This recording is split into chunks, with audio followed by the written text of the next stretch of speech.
One of the great treats of the Combine, our opportunity to talk with Daniel Jeremiah, the lead draft analyst for NFL Network, and you can find him on Twitter at MoveThe6, and you have the great at MoveThe6 pod as well, which I enjoy. It's all part of my learning as I make my trek over here to Indianapolis. Daniel, first of all, what's it like to be back at the Combine? It's a little different this year, but it's just such a massive event. It really has become a massive event. I just crack up laughing, man. I remember, this is like, I'm getting to the point now where I'm like, I remember way back when, and I remember coming here like in 2002 and walking through the old RCA Dome, and it was John Clayton, Peter King, and Chris Mortensen.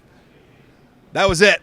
That was it. And now you come here, and the massive amount of media that are here, the attention on the event. It's awesome, man. It's great for football. The NFL has been kind of just genius how they've been able to capture these months where there's no games going on, and yet the NFL is the buzz and the talk. Absolutely. In the Combine, that's where you get to learn about a lot of these draft prospects. You've been deep in it. Overall, just kind of high-level impressions of this class, maybe where the strengths are, where the weaknesses are. Yeah, I feel like it's all, I won't say hero or zero, but it definitely feels like there's positions of real strength and then there's some shallow positions. So wide receivers, which we can have this conversation, you can record this and air it next year, is loaded. There's a zillion wideouts every year, so that's where you start. Offensive tackle, one of the better offensive tackle years that we've had. I think we could see a record. We could see like 8 tackles go in the first round. It wouldn't shock me. You look at corner, has got some depth as well. And then we have the marquee quarterbacks. So that's where the big sales pitch comes from. But on the leaner side of things, I don't think we see a running back go in the top 50 picks. I think we'll see one tight end go in the top 50 picks. Off the ball linebacker, I think we'll see one go in the first round potentially. That's about it. So, and then even the depth of those positions isn't great. So it's it's very need specific, which is going to inform what teams do in free agency in a big way. For sure. And you just released your top 50 or your second version of your top 50 at NFL.com, and you mentioned the quarterback, Caleb Williams, number 1. And I think a lot of the talk here this weekend is going to be about what are the Bears going to do. They've got the opportunity to draft Caleb Williams and kind of reset that salary clock for them at that position. They also had Justin Fields. So just from a college evaluation standpoint, I know we've seen Justin in the pros now. How did you compare those two coming out of college, Caleb and Justin Fields? Well, look, Justin was a really good player coming out too, as you know. But, I mean, different styles. I would say that Caleb's more loose and kind of more free as he plays, which can be a good thing and a bad thing. Justin played a little bit more in structure coming out of Ohio State. Now, Justin was throwing to first-round receivers everywhere with a pretty nice group in front of him as well. So that's, to me, is the thing that I've tried to hammer home on Caleb in his defense is that everybody's got this in their head of like USC, and this is Matt Leinart and Reggie Bush and Pete Carroll and national champs. Like, guys, that's like 20 years ago, okay? Yeah. Their defense was 121st in the country in scoring defense. Texas Tech with Patrick Mahomes was 128. So he played with a team more close to Pat Mahomes' Texas Tech teams than to Pete Carroll's USC teams. So I just think people have a hard time seeing that. When you watch the tape and you watch rush 3, drop 8, and they're getting clean run-throughs, and I'm like, I don't know. I mean, it's hard to deal with. I mean, I played the position, but I didn't know what to do with that, and I don't think he did either at times.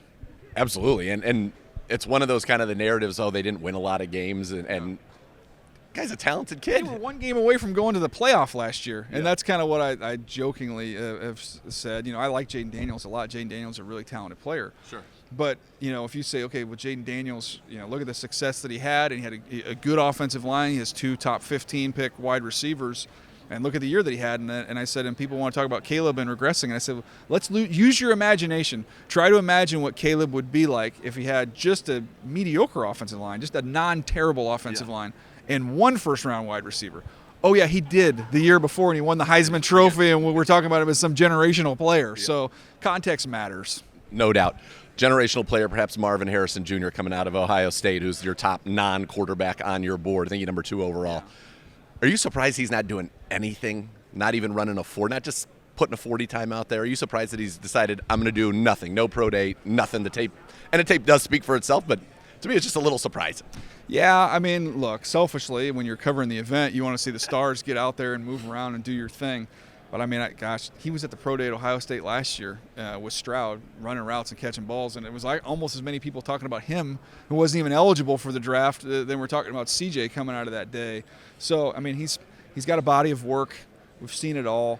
Is it, I get it. I get it. I'm selfish, as everybody else would be, and I'd want to see him. But, I mean, I was explaining to somebody else. It'd be like somebody asking, like a 15-year-old Mariah Carey to audition for the school play. You're like, really? I think I got the gig. Right. Yeah. Does it, from a front office standpoint, because to me he feels like a guy who has no red flags, and not that this is a red flag at all, but just throw the time out there, because the only thing that could ever potentially change is he goes out and runs like a 4.7, right? Yeah. Which he's not going to do. So it's almost, maybe it's because he's going to run what he's going to run, 4.3, 4 low 4.4s, that he doesn't have to. I just thought it was surprising because it could start a trend, right? No, I think so. It's just you're not going to have as many guys with his track record and his name, all that, and the level of the competition he played with and played against. So it's kind of a one-off, kind of a unique scenario. But I mean, I remember when everybody freaks out every year when we have guys that don't do stuff, and Joe Burrow, and what does this mean? Is he not competitive? And so it's like, no, he just threw for 5,000 yards and won the and won the national championship. I think he's comfortable and he's put enough out there. So I get it, I totally understand it, but I'm still selfish and wish he would do it. Absolutely. How many quarterbacks go in the first round in your mind? Oh gosh, I'm going to say we got the 3 locks. I think those go 1, 2, 3 when it's all said and done. I'm going to say we're going to get a 4th. And so, to me, it comes down to whether or not we get a 5th. So, officially 4.5. We're going to have 4.5 quarterbacks. That's it. It's 4. For your draft watch parties, that's the number. Throw it there. Over and under 4.5. 5. 4 or 5. When I wake up for breakfast, I said 4. When I go to have dinner at night, I'll say 5. Yeah. After a nice glass of wine, sure. Why not? Of course. Absolutely. All right, Browns, again, no first-round pick. Now, Andrew Berry, I think, has done a pretty good job getting first-round production. MJ Emerson played great for us this year. DeJuan Jones certainly looks like, if he can stay healthy, could be a star. Bigger. Yeah, I wish he was a little bigger. I don't know if they make him any bigger than that. That is a massive young man. Who for the Browns' second round? And maybe let's talk defensive tackles for a second. Is there anybody or any first-round talents you think positionally will maybe make their way into the second round? There's defensive tackle-wise, it's tricky because I think Murphy to me is the one guy that's going to go up there. Then you have Newton from Illinois. I think those guys are both gone. Sweat is, the weight thing is an issue for teams. They're worried about that. He didn't weigh in at the Senior Bowl. I think there's a good chance he's there when the Browns pick. If it just, to me, doesn't feel like a Jim Schwartz type defensive tackle. So the guy I would keep an eye on is Mason Smith at LSU. Mason Smith was the number 1 defensive lineman in the country coming out of high school. He's, of all these guys, are like 6'1", 6'2". He's going to be 6'5 plus, long arms. He's got kind of a Chris Jones frame to him. Had a great freshman year, tears his ACL beginning of the next year. Hasn't really been the same guy, but that's what the second round is. The second round is a little bit of a, hey, let's roll the dice. There's some upside here, and he has the highest ceiling of any defensive tackle in the draft. All right, so write that name down, Browns fans. Let's talk receivers. You mentioned every year it's loaded. Day 2, now you're getting guys that make immediate contributions in the National Football League. Who are some of your favorite Day 2 wide receivers? Well, there's a bunch of them. But to me, Lad McConkey from Georgia is really fun. Just he knows how to separate, run routes, get open, and he does some things after the catch that kind of surprise you with his quickness and juice. Malachi Corley from Western Kentucky is just a run after the catch machine. Yep. So if you're looking for that guy, flip him get him a bubble screen, flip him a shovel, just let him get the ball in his hands and go. He's a lot of fun there in that range. There's between Troy Franklin at Oregon and then Adonai Mitchell from Texas, I think they're guys that maybe top of 2 guys, but I have a feeling after they do what they're going to do out here that they probably aren't going to be there when Cleveland picks. They'll probably end up in round 1. Are those some of the take the top off the defense guys? That's what the Browns are always looking for, right? Is that guy to really take. You got Amari, you got David Njoku, you got Elijah Moore, but we need that stretcher. Those are some of the stretchers. Those are big-time stretchers. But, Xavier Worthy's another one. He could be there from Texas because he's a little bit leaner, a little bit lighter.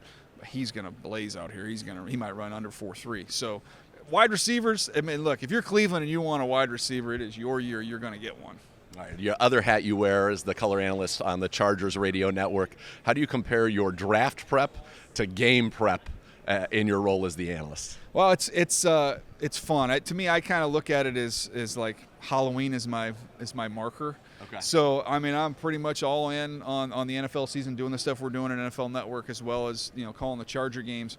And then Halloween comes, and I go, okay, we've got a pretty nice chunk of college games in the system now. Yep. I better get started. Yep. So that's when I really start to crank on the college guys, and then really it's a sprint, from there to get to here. Yeah, no doubt. Jim Harbaugh coming to town there with the Chargers. How about that? So there's billboards up all over L.A. I mean, it is Jim Harbaugh is everywhere. It's created a lot of buzz and a lot of excitement, and it wasn't even just. I mean, obviously his presence is a big deal, but the staff that he was able to build and bring in there is a really good staff, well respected, and it seems to be a lot of energy and a lot of passion. Look, the Chargers have won. I've been there calling games for 6 years, won a lot of off seasons. And now it's got to translate and get into the regular season. So that's the hope. It always helps when you have Justin Herbert.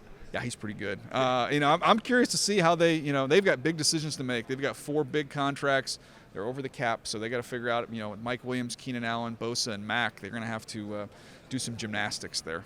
They have a nice end, and you've got all the wide receivers in case they need to do some succession planning there. Yeah, there you go. It's all right there. It's all right in front of you. Daniel, always a pleasure. Your coverage starts, I know, later on this week on the NFL Network. Follow him at Move the Sticks on Twitter. The great Daniel Jeremiah. Thanks for the time, as always. Always enjoy it. Thanks.